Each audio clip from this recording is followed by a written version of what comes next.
Last class में हमने पढ़ा था bore Atomics model. Okay, bore Atomics models के बाद अब हम आ रहे हैं नेक्स्ट, जो परमाणु की संरचना थी। परमाणु की संरचना में अभी तक फिलहाल क्या बताया गया था कि जो परमाणु है वह अविभाज्य है, उसकी कोई भी यूनिट और नहीं है, और भी स्मॉलेस्ट यूनिट नहीं है। लेकिन जब साइंटिस्ट आए, कौन कौन आए, J Thomson, Ernest Rutherford, Bohr, James Chadwick, इन्होंने क्या बोला कि हम परमाणु को और भी ज़्यादा डिवाइड करेंगे तो वो और भी ज़्यादा डिवाइड हो जाएंगे। किस तरीके से वो डिवाइड हो जाएंगे? परमाणु में और क्या क्या हो सकता है, कोई एटम्स क्या क्या हो, एटम में और क्या क्या इस यूनिट्स हो सकती हैं, क्या sir? Electrons, protons and neutrons, इनकी डिस्कवरी की इन्होंने आके। ठीक है, इन्होंने किस तरीके से की? जिस तरीके से जे थॉमसन ने कौन सी रेज यूज़ की थी, कौन सी ट्यूब यूज़ की थी, कैथोड रे ट्यूब से, उसने कैथोड रेज को यूज़ किया था। वहाँ पर जो गोल्डस्टीन थे उन्होंने कौन सा यूज़ किया था वहाँ पर? अल्फ़ा। ठीक है, और रदरफोर्ड ने अल्फ़ा रेस को यूज़ किया था। ठीक है, फिर वैसे कैनाल रेस का भी यूज़ किया गया था, प्रोटॉन की डिस्कवरी के लिए यूज़ किया गया था। सेम वैसे नील्स बोर ने क्या बोला था कि एक पर्टिकुलर ऑर्बिट में ही इलेक्ट्रॉन्स चक्कर लगा रहे हैं, ये चीज़ें डिस्कवर हुई थी। फिर चैडविक ने क्या किया था? न्यूट्रॉन्स की खोज की थी। अब जो कौन कौन से कण होते हैं, सब एटॉमिक्स पार्टिकल, सब एटॉमिक, सब ये कहीं पे भी जुड़ जाता है तो आपको पता है उसे कुछ स्मॉलेस्ट चीज़ें। ओके, तो वैसे ही अपरमाणविक कण या फिर सब एटॉमिक पार्टिकल, पार्टिकल से भी और छोटा पार्टिकल को भी हम डिवाइड करेंगे तो और कौन कौन सी यूनिट हमको मिलेंगी? कौन कौन सी मिलेंगी? First electron, second protons, third neutrons. Electron की खोज किसने की थी? कब की थी? जे थॉमसन ने 1897 में। ओके, 1897 में। और गोल्डस्टीन ने किसकी डिस्कवरी की थी? प्रोटॉन की। नेम किसने दिया था? रदरफोर्ड ने। ओके, नेम किसने दिया था? रदरफोर्ड ने। डिस्कवरी किसने की थी? गोल्डस्टीन ने। It is important point.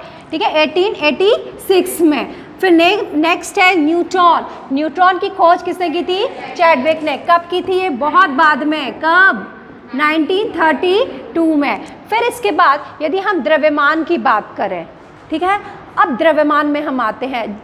आपको पता है कि जो परमाणु का संपूर्ण द्रव्यमान उसके कहाँ पर निहित होता है? नाभिक में निहित होता है या उसके न्यूक्लियस में होता है। और उसकी कंपैरिजन में जो इलेक्ट्रॉन्स होते हैं वो नेग्लिजिबल होते हैं, बहुत ही कम द्रव्यमान होता है या मास होता है। अब यहाँ पर देखिए 9.1 × 10⁻³ kg किसका द्रव्यमान है? इलेक्ट्रॉन्स का। ओके, यहाँ पर आप -31 को भी देखिएगा, यहाँ पे 9.1 बस को नहीं देखिएगा, × 10⁻31।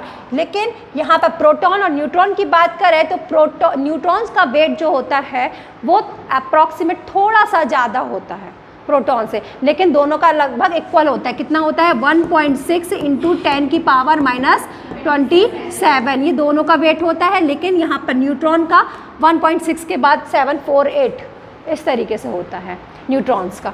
ओके, अब इसके बाद इलेक्ट्रॉन्स को आपको पता है इलेक्ट्रॉन कैसे होते हैं? Negative charge. सबसे पहले नेगेटिव चार्ज इलेक्ट्रॉन्स होते हैं, ये किसने बताया था? वाटरमेलन थ्योरी दी थी जिसने। किसने दी थी वाटरमेलन थ्योरी? जे थॉमसन ने। वाटरमेलन थ्योरी को और क्या बोलते हैं हम? Plum pudding model. Okay, very good.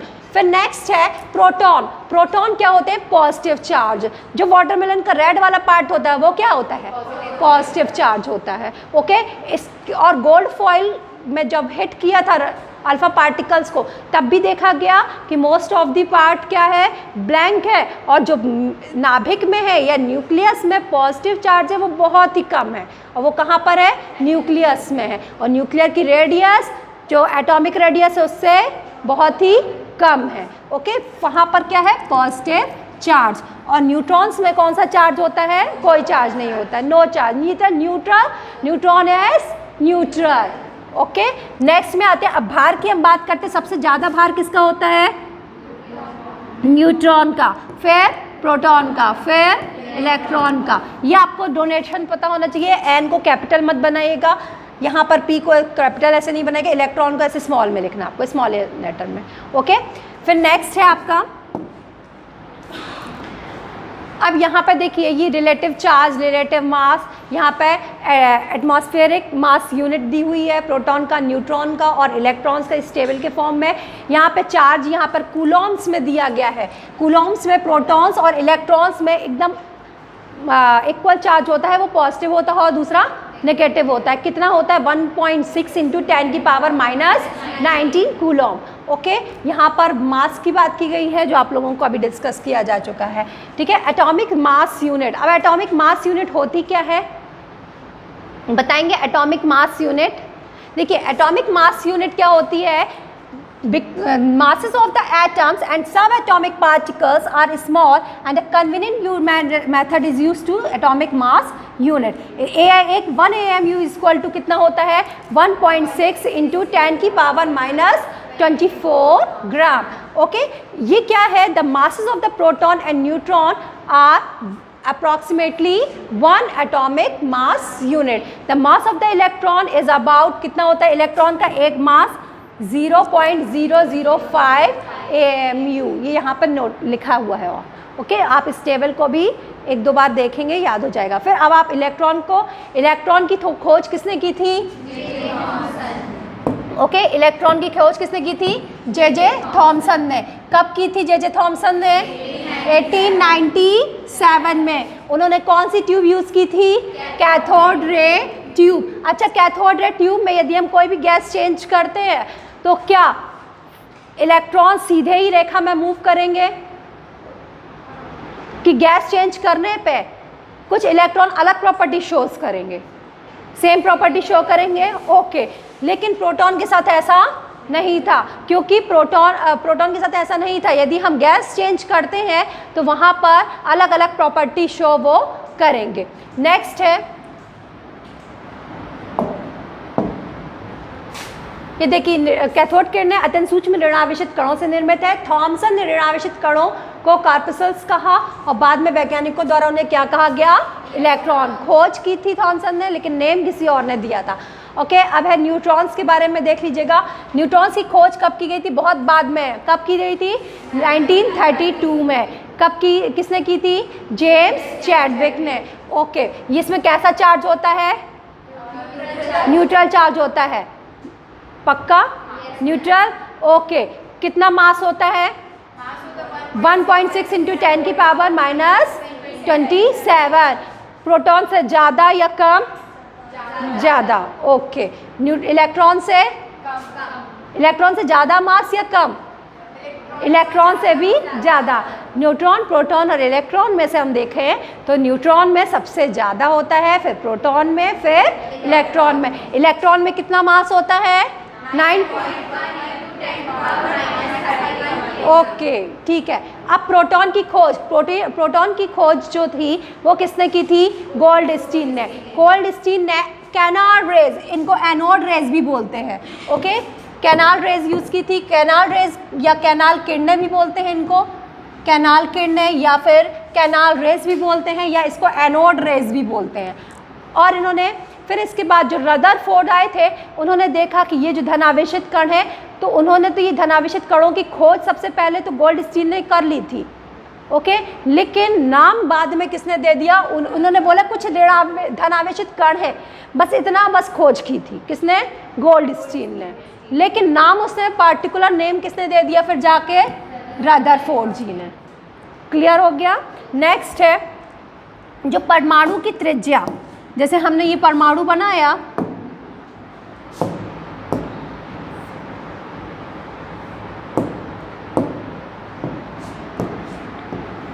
ठीक है, ये हमने परमाणु बनाया है, परमाणु का ये हमने न्यूक्लियस बनाया। ओके, न्यूक्लियस में यहाँ पे पॉजिटिव चार्ज है और न्यूट्रॉन का चार्ज है, और यहाँ न्यूट्रॉन का 0 चार्ज है, मतलब न्यूट्रल है, ना पॉजिटिव है ना निगेटिव है। इलेक्ट्रॉन में कैसा चार्ज है, नेगेटिव चार्ज है।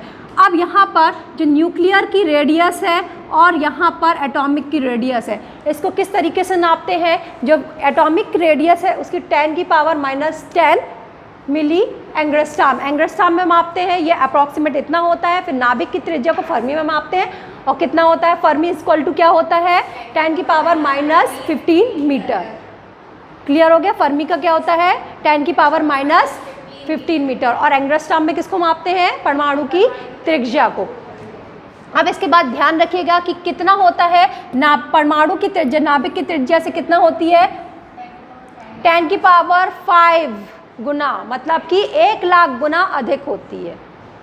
क्लियर हो गई ये सब चीज़ें। ओके, चलिए अब हम प्रीवियस ईयर क्वेश्चंस लगा लेते हैं कुछ, इसके आंसर आप देते जाइएगा। आप लोगों को क्लियर कर दिया है, सारे मॉडल्स क्लियर हो गए, सारी थ्योरी क्लियर हो गए।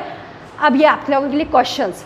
ओके, ये सारे क्वेश्चन प्रीवियस ईयर देखने को मिले हैं। ये SSC MTS में आया हुआ क्वेश्चन है, परमाणु का द्रव्यमान पूर्ण रूप से किस कारण होता है, किसके कारण होता है, इलेक्ट्रॉन के कारण नहीं, न्यूट्रॉन बस नो, न्यूक्लियस के कारण होता है। न्यूक्लियस में क्या होता है, proton and neutron. Correct answer is proton and neutron A. Second question, सर्वप्रथम पदार्थ का परमाणु सिद्धांत किसके द्वारा दिया गया, सर्वप्रथम डाल्टन का परमाणुवाद का सिद्धांत। ओके, सबसे पहले वैज्ञानिक दृष्टिकोण से परमाणु के बारे में व्याख्या किसने की थी, डाल्टन ने। ओके, फिर परमाणु के नाभिक की खोज किसने की थी, यस बताइए जल्दी से, आइंस्टीन नहीं, थॉमसन, डाल्टन, किसने, रदरफोर्ड। ओके, डाल्टन ने नहीं की थी क्या,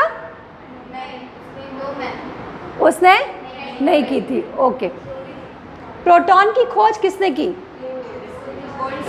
गोल्डस्टीन ने, ये भी ग्रुप डी में आया हुआ क्वेश्चन है। न्यूट्रॉन की खोज, ओके, इलेक्ट्रॉन की खोज कब हुई थी, 1897। ओके, सेकेंड ऑप्शन, बोर की कक्षाओं को स्थिर कहा जाता है। अब ये क्वेश्चन थोड़ा ध्यान से सुनिएगा। बोर, नील्स बोर का जो मॉडल आपने पढ़ा था, जिसमें कि हर एक इलेक्ट्रॉन एक पर्टिकुलर ऑर्बिट में ही चक्कर लगाते हैं। क्यों लगाते एक पर्टिकुलर ऑर्बिट में ही चक्कर, उसके क्यों स्थिर रहता है परमाणु, उसको पूछा गया है इस क्वेश्चन में। बोर की कक्षाओं को स्थिर कहा जाता है क्योंकि प्रोटॉन नाभिक में स्थिर है और स्थिर रहते हैं। सही है, इनमें इलेक्ट्रॉन स्थिर होते हैं, उनकी कक्षाओं की त्रिज्या निर्धारित होती है, उनके इलेक्ट्रॉन में निश्चित ऊर्जा होती है। सी या डी,